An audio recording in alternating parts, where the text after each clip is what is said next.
Hey there, friend. Welcome back to the Families of Character show, where we get real about marriage, parenting, and growing as good stewards of what God has entrusted to us. I'm your host, Jordan Langdon, and today we're wrapping up our Money and Marriage series with what I believe is the most important episode of them all. We've already talked about the why behind managing money together. We've covered some practical nuts and bolts about saving, giving, and planning for the future. But here is the thing. None of that really matters if you don't do this next step. You've got to sit down together and have your very first real conversation about money as a couple. And guess what? You can totally do this. So, if you're listening right now, grab a pen and some paper, maybe even hit pause and call your spouse over. This conversation is what sets the tone for how you approach your finances as a team.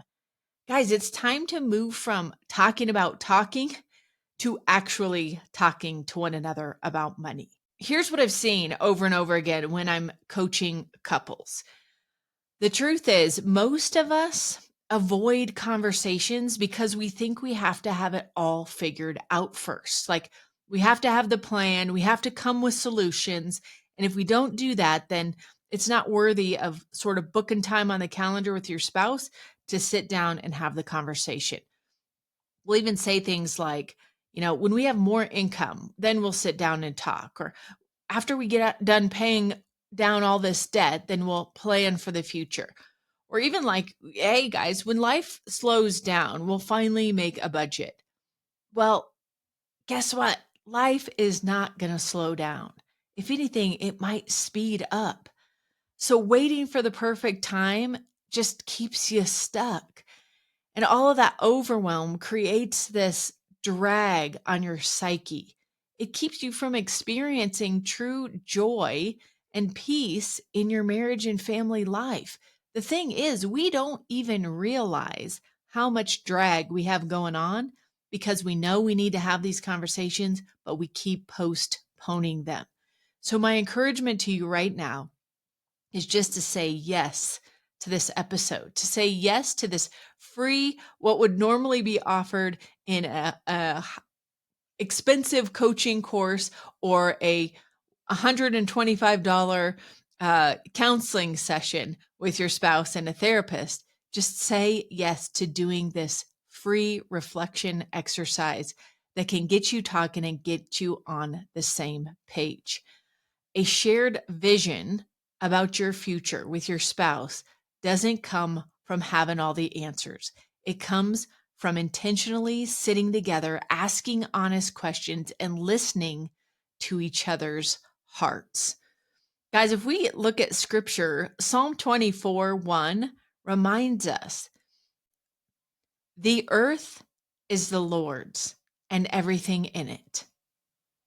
Friends, that includes our income, our savings, and our goals for the future. We are stewards, and stewardship starts with conversations. So I want to pause here because I know some of you are already thinking like, we've tried talking about money before and it didn't go well, or we're both too tired at the end of the day, right, to have that deep conversation. But I want you to hear this.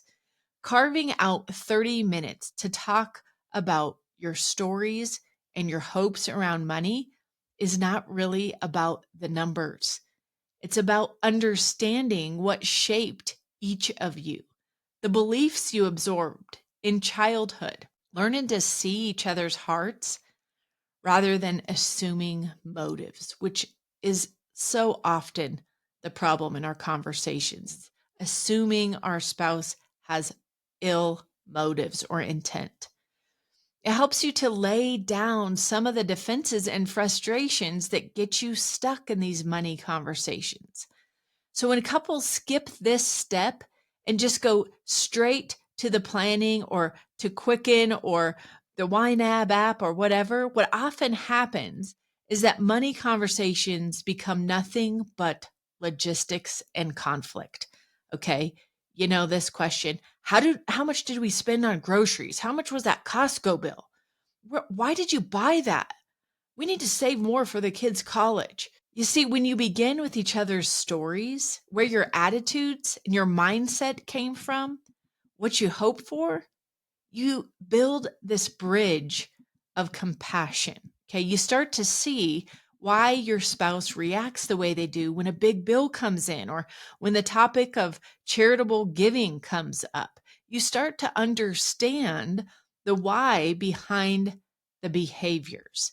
So, that 30-minute investment of time has the power to really soften both of your hearts, to reduce blame, and to create a sense that you're on the same team. That's what we're all about here at Families of Character, is being a united team as husband and wife. I've watched couples who felt completely gridlocked around money finally breathe again because they took this first step, not by solving the budget, but by seeing each other's hearts. This just happened in our coaching session a few weeks ago with couples who are in the Families of Character community and went through this reflection exercise themselves. So if you've been feeling stuck, anxious, or even resentful about money, I want you to know this is not about getting math perfect, okay? It's about starting a new chapter together. So here's what I want you to do. Hit pause if you need to here, and go grab a couple sheets of paper, can be blank or lined, one for each of you, and a pen. I want you to put your phones on silent so you can be fully in the moment. Maybe pour some coffee or tea or a glass of wine. The point is to slow down and give this conversation your full attention. If you're listening while you drive or fold laundry right now, no problem. Just listen through right now and then go to your calendar and set a time later today or this week to sit down together with your spouse. I promise this will be worth your time. We're going to use just a simple two-part reflection. The first step is looking back. It's a glance in the rear view mirror. Okay, so each of you will take a few minutes, maybe set a timer for 10 to 15 minutes to reflect on your own upbringing and your hopes for the future. And I'm going to give you the questions to reflect on and to write about. But just take a few minutes to jot down your thoughts without discussing them with your spouse just yet. Question 1. How did your parents manage money in your household? Did one person take the lead? Did they talk about money openly? Was it secretive, stressful, peaceful? I want you to write your answers to these questions in full sentences, kind of like in story form. Question number 2. What feelings or attitudes about money did you pick up from your parents? Fear, security, scarcity, abundance, generosity. What feelings or attitudes about money did you pick up from your parents? Question number 3. How did you see your parents use money?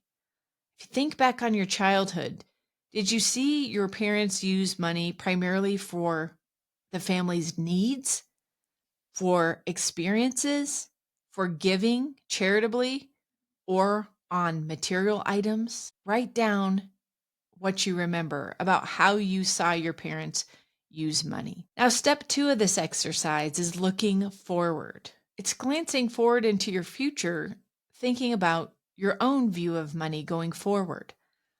Question number 1 to answer here. What's one thing your parents did with money that you'd like to continue in your marriage today or in the future? What is one thing your parents did with money that you would like to continue in your marriage? Here's a second question. What's one thing you'd like to do differently than your parents did? And question number 3, what's something completely new you'd like you and your spouse to try in how you approach money? For example, Maybe you'd like to have a monthly giving plan and you just haven't talked about that yet. Or an annual financial retreat where you get away to an Airbnb for a night and just talk about the finances in a nice, quaint setting. Or maybe it's a dream planning session. Okay. What is something completely new that you'd like to try in your approach to money with your spouse? Once you've finished answering these questions individually, in written form, take a few minutes to come back together and share your answers with one another. This is a beautiful thing to take what you thought about in your mind, wrote about on your paper, and then to make it audible, to hear your own voice read these answers aloud to yourself and to your spouse. And you guys, when you're talking about this and listening to one another, I really want you to focus on keeping your heart open that you might learn something new about your spouse during this reflection exercise. And then ask yourselves, like, where did our answers overlap? And then where are they different? And finally, how can we build a vision for our financial future that is rooted in faith, teamwork, and stewardship? And then finally, what's one thing that we commit to doing to take just one step forward in managing our money in a way that honors our vision for our future and God's plan for us to really be good stewards of the money, the gifts that He has entrusted to us? So, do you want to know why this works? I'm going to tell you. You might be tempted to just think, like, listen, we'll do this when we're not tired or stressed. Like, oh, I just thought I was going to learn something on this podcast episode, real quick hack, and could, take the information, move on. But she's asking me to sit down. Here's the truth. The act of talking is what begins to reduce stress, right? If you've ever had a session with a friend where you've just kind of unloaded about something, you vented about something, you know that relieves a little bit of stress. Well, guess what? When you put something in writing, you pause to reflect on something and write it down in written form. And then you audibly say it so that you can hear your vision and your responses and your spouse can hear it.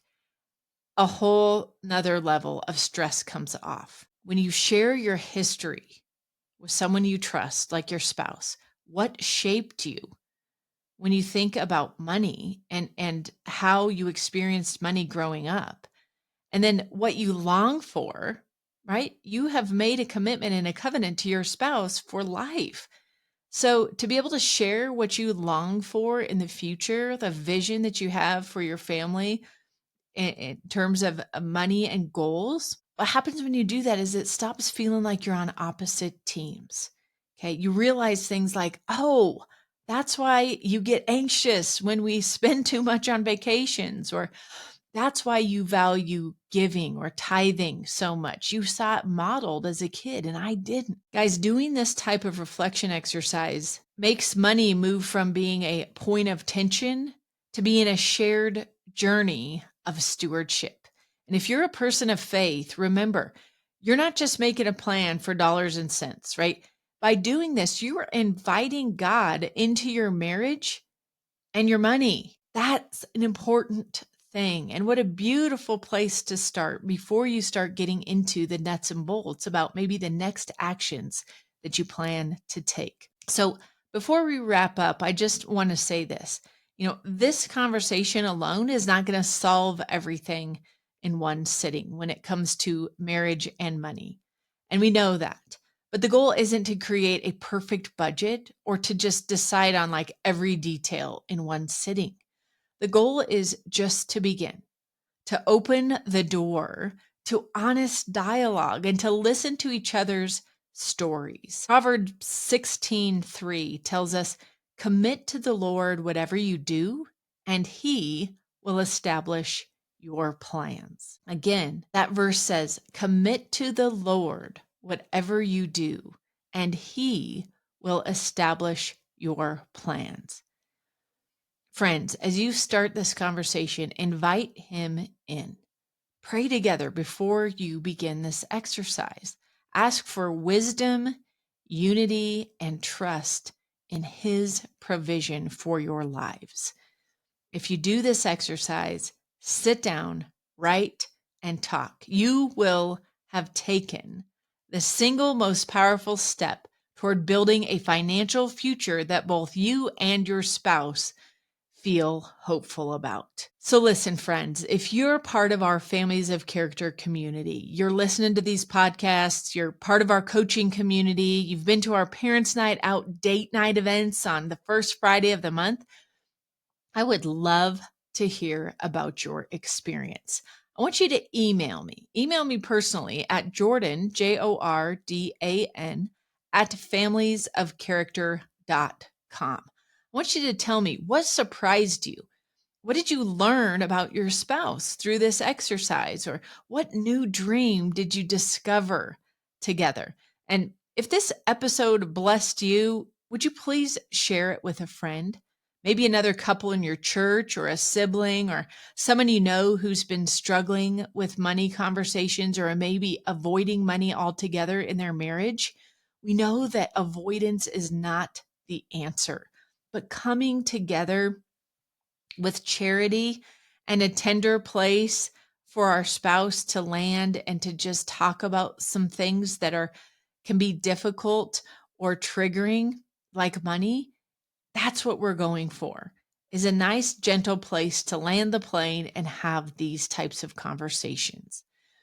So share this with others, because you just have no idea how the Holy Spirit may just be nudging you, and how your simple act of sharing might just be encouragement that another couple may really need to start their own conversation. You're not just managing money, guys. You are writing the story of your marriage and your family's future. Thanks for joining me today. I just love being able to get on this mic and share with you things that have been incredibly helpful for my husband, Josh, and I in our 21 years of marriage. It's a true gift to be able to share with you on this podcast. So thanks for joining me and for being courageous enough to do the hard work. It's holy work, but it's growing together and it's totally worth it. So until next time, stay intentional about forming and fortifying the foundation of your marriage, and stay united. Commit to each other. If this is hard, this is how it's supposed to be for seasons, and we're going to get through it and do it together. And also, keep building your family of character. I'll catch you on another episode of our show real soon. Take care, you guys.